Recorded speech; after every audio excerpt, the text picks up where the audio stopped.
Hello again, everybody! Zack Attack is here with the Atakline for Monday, November 26th, 2012. Alright, I hope everyone had a great Thanksgiving weekend. Of course, I had a great Thanksgiving on Thursday. Of course, if you didn't see my Atakline on Friday, I bought some glassware and a Gangnam Style t-shirt for my DJ show during Black Friday shopping. And I went to a party on Saturday where my friends had a housewarming party, so that was fun. But yesterday I DJ'd one gig. Yesterday I was an afternoon party. It was don't I know everyone's gonna think this is a weird party thing when I tell you what I did this yesterday. An adoption party. Now, I've done splash bashes, grad parties, special needs dances, birthday parties, dances at Power, which I'm doing one this Friday in all the middle schools, but never an adoption party. Where's an adoption celebration party? Apparently, I don't know the whole story, but I'm guessing this guy probably married this girl who had kids already from a previous marriage, so I'm guessing he adopted him himself, so that's why they had this big little shindig at the Italian American Cultural Center. It was a fun show. It was a family show, no alcohol. It was an afternoon show. That's why. Sunday afternoon, they had a photo booth, ice cream ball, a clown, and of course they had me. Great dancing stuff. We had a great dance set to kick it off. Cha-cha slide, Cupid shuffle, Gangnam, dress Gangnam, and being the most watched YouTube video of all time in just a few minutes. But it was a great party. There was a lot of wide variety of ages. Young kids, like 5-year-olds, 2-year-olds, teenagers, adults. Not a lot of 60-year-olds, but mostly like 40, 30 were the adults' ages. It was a fun party, and as I mentioned, I am doing Powell Middle School's Christmas dance for the 4th year in a row this Friday. So, great way to end Thanksgiving weekend yesterday with a great gig. Yesterday. Now, on with the entertainment news of the day. Starting with your number one movie. Yes. Sadly, but gladly, because this is the last one. Second week in a row, Twilight Breaking Dawn Part 2, ranked number one again, 43 million, while the other big new releases failed to top them. As Red Dawn and Life of Pi and Lincoln all plummeted big time, did not do well in the charts.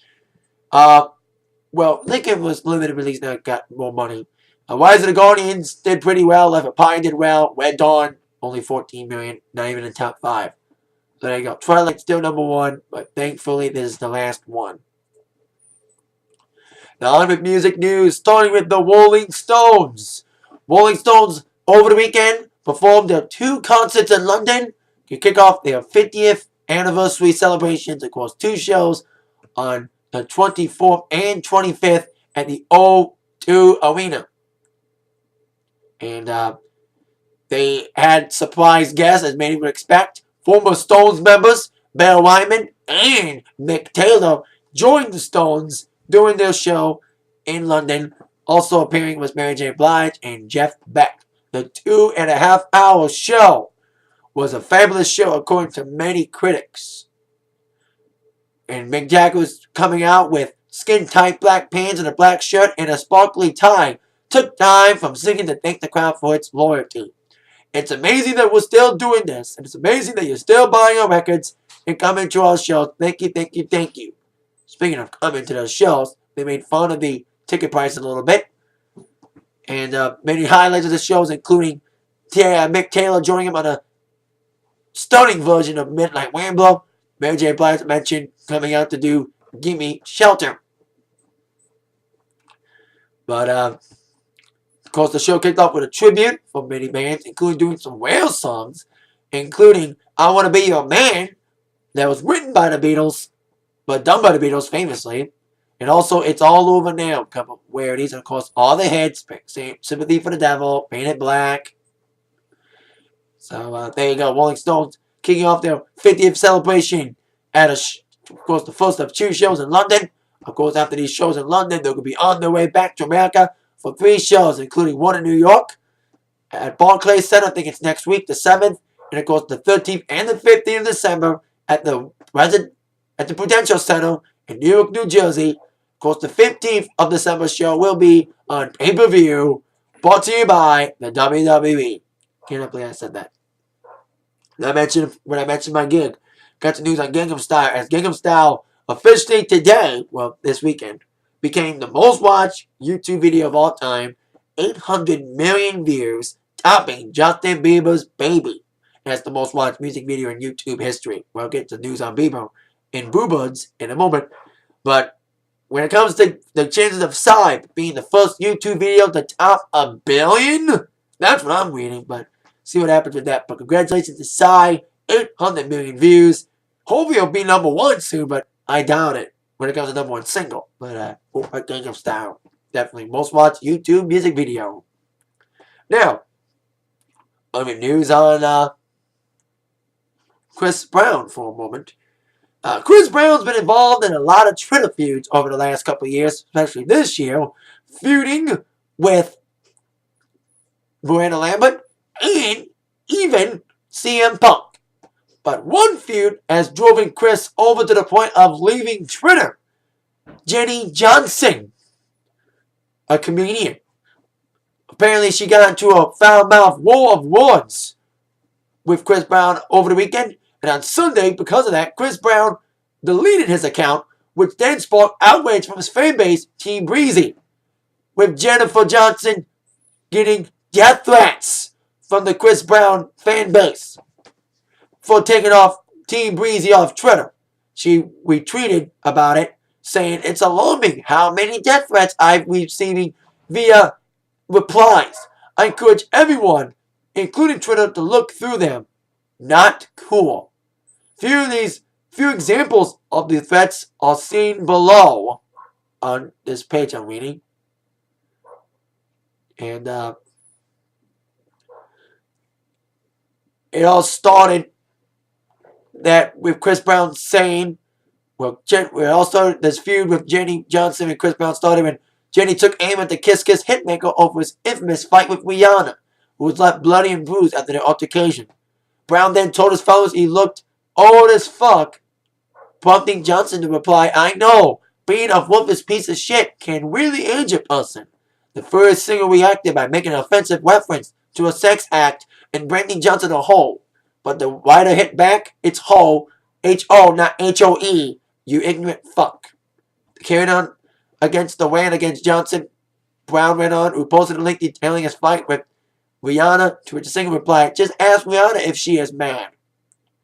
Of course, Johnson brought the fight to the end, saying, "Okay, I'm done. All I got from the exchange from Chris Brown is that he wants the shit in front of me." While Team Breezy's Captain Brown told his fans, "The Team Breezy, no, they're not upset, just felt like entertaining the ignorance. These bitches are crazy." And many fans, so here's some examples from the death threat that Jenny's been receiving. "Super mad right now. If I see that Jenny Johnson, I'll stab her to death." Jenny, come on, Breezy, let's kill this bitch out. "If you don't come back to Twitter, I'm gonna hunt Jenny Johnson down and kill her." So many people have been mad about this whole Chris Brown thing. Listen, Chris Brown, he's been in the news a lot for stupid things lately. This feud with Jenny Johnson, his costume during Halloween. So who knows about this Chris Brown thing? You know, Chris Brown. He's a crazy motherfucker. I like his music, but him as a person, he's just a dick sometimes. So there you go. It's like John Mayer. John Mayer has good music, but he was just a dick. Chris Brown, same situation. So there you go. Chris Brown off of Twitter thanks to a nasty feud with Jenny Johnson.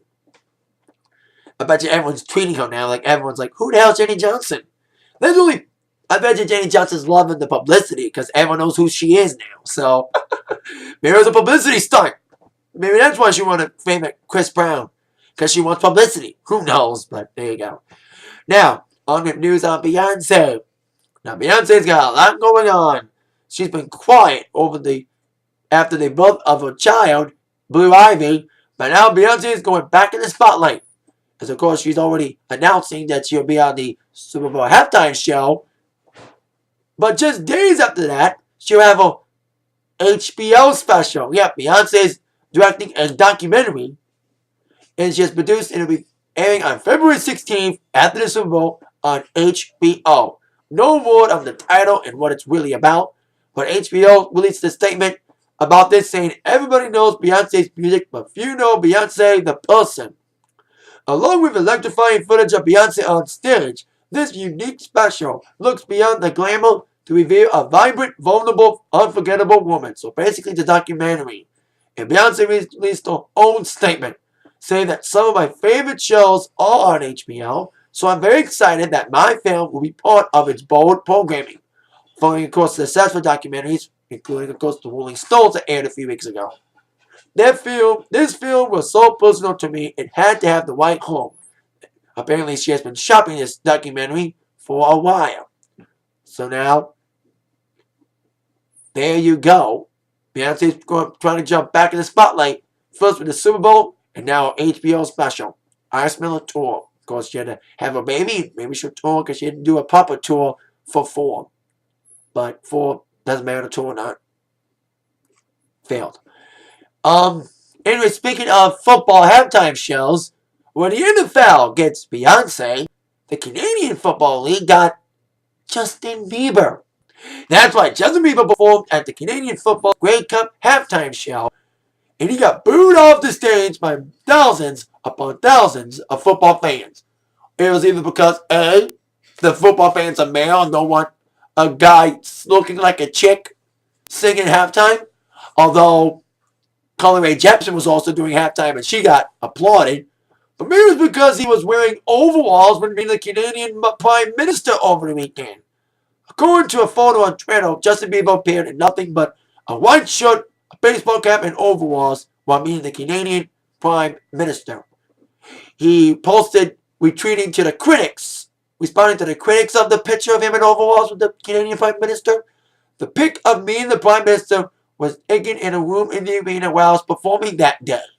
I walked straight from my meet and greet to meet him. It wasn't like in his office or whatever. If you expect me to have a change of clothes, let alone a suit at that specific time, that's crazy. It wasn't like I was going into his environment. We were at a hockey arena. Wow, am I ever white trash?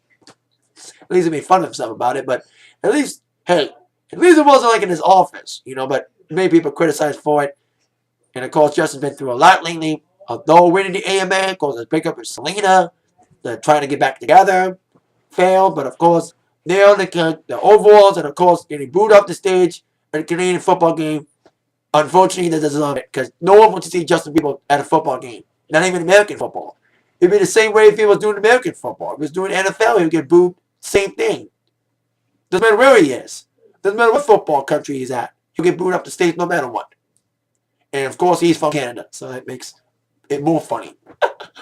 Now, speaking of American football, onto my thoughts on the rest of Week 12 of the NFL this week, excluding what happened on Thursday.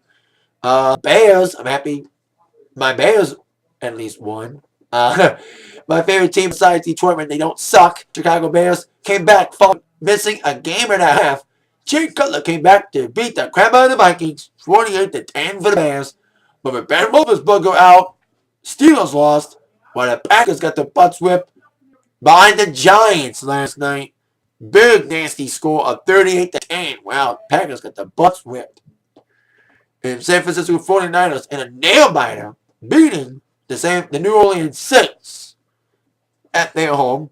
Broncos won again, so there you go. That's my thoughts on football. I didn't get to watch a lot of football over the weekend because I was excluding Thanksgiving because I missed the Bears game because of my game yesterday, but I catch some of the other games, so there you go. Now, on with my WWE Raw preview for the night. There, I can only think of top 3 questions that must be answered tonight on this evening. Sorry, the video's lagging. Alright. Top 3 questions. Question number 3. Will anything be added for TLC tonight? Now, I made some predictions about what I think may be the card. Possibly a match involving Big Show Sheamus again. A chairs match for the WWE World Heavyweight Championship. Possibly a rematch between Punk and Ryback. TLC. I think Cena and Dolph Ziggler may have a match if Cena's well.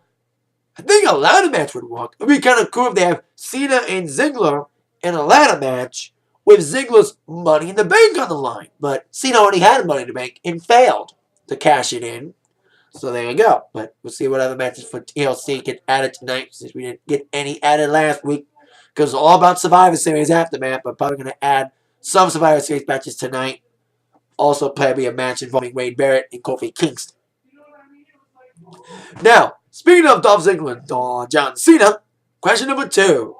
What will go down between John Cena and Dolph Ziggler? Now, of course, last week Cena got his little injury, fake or not, and of course led towards the backstage brawl between them after AJ tried to intervene.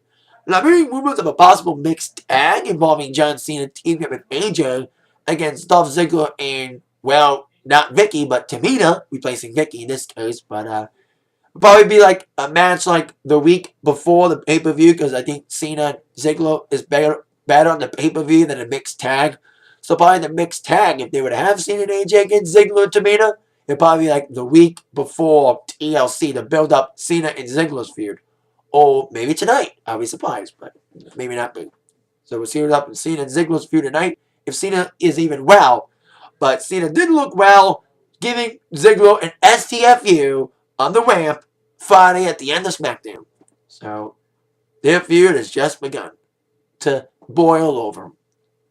Question number 1. Will anything go down between CM Punk and Ryback?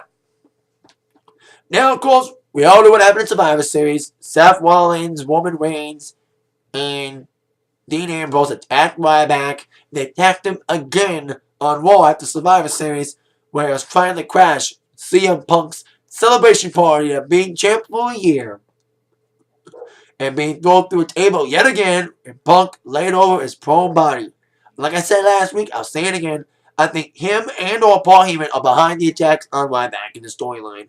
That they're behind Brad Maddox, that they're behind the Nexus guy, the NXT guys attacking Ryback.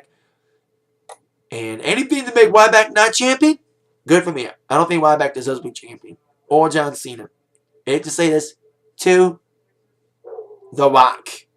I know Punk said something about facing The Rock at Rumble at the Thanksgiving parade in Chicago, but I'm hearing rumors Rock may win, Rock may lose, but I love The Rock, but I don't think Rock should be champion because he won't be champion full time. So there you go. Punk Ryback, see what happens with them and everything else tonight on Raw at 8/7 Central on USA Network. That is it for my Atakline. See you later for my Raw review tonight. With that in mind, you've all been attacked by the news from Zach. Thank you again for watching. See you later. Yeah.